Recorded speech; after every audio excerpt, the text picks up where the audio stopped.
somewhere beneath your feet. Right now, something enormous is sleeping. The old stories say it is a catfish, not a normal one the size of an entire nation. They say Japan is not standing on solid ground at all. It is standing on its back.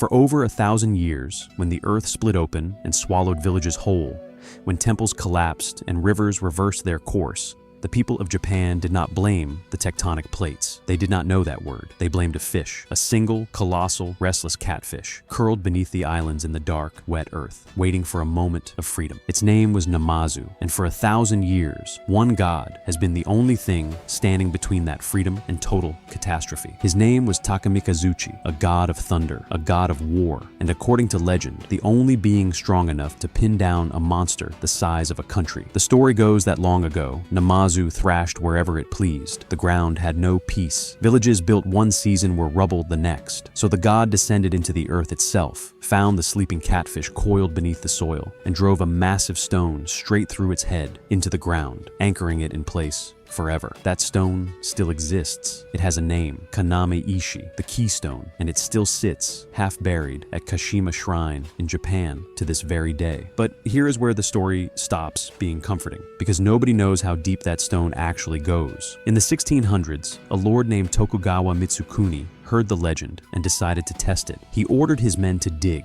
to find the bottom of the stone once and for all, and prove, scientifically, that the myth was nothing but superstition. They dug for 7 days. They never reached the bottom. Eventually, they stopped, not because they found an answer, because the hole kept going and going into darkness that seemed to have no end, as if the stone wasn't resting on the ground at all, as if it was resting on something alive. Think about that for a moment. A god drove a weapon into the skull of a creature so large, its exact size has never been measured, and the only thing keeping it still is a rock that no one has ever fully excavated. The legend doesn't end with the pinning. It gets worse, because Takemikazuchi is not the only god in Japanese mythology, and every single autumn, all of the gods across the country are required to travel to one place, a gathering at Izumo, hundreds of miles away, to discuss the fate of the coming year. Takemikazuchi has to go too, which means once a year, the god whose entire purpose is holding down Namazu simply leaves.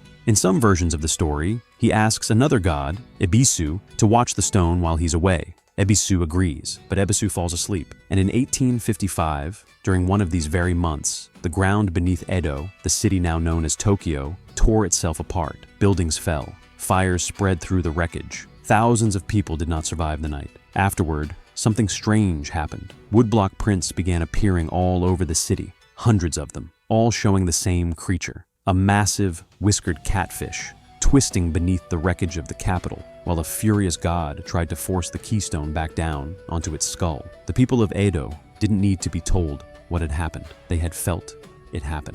This isn't a story from 1,000 years ago that quietly faded away. Japan still sits exactly where it always has, at the meeting point of 4 colliding plates of Earth, one of the most seismically active places on the planet. The ground still moves without warning.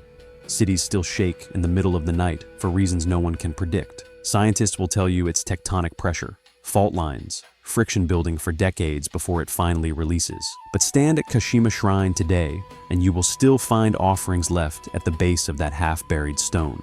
Prayers, flowers, coins pressed into the dirt beside it. Because somewhere in the collective memory of an entire country, there is a quiet, uneasy question that science has never fully managed to erase. If the keystone is only half buried, what exactly is holding the other half in place? And on the night the ground beneath you finally starts to shake, will it be pressure and friction deep in the rock? Or will it simply mean that somewhere, far below, the god has stepped away again?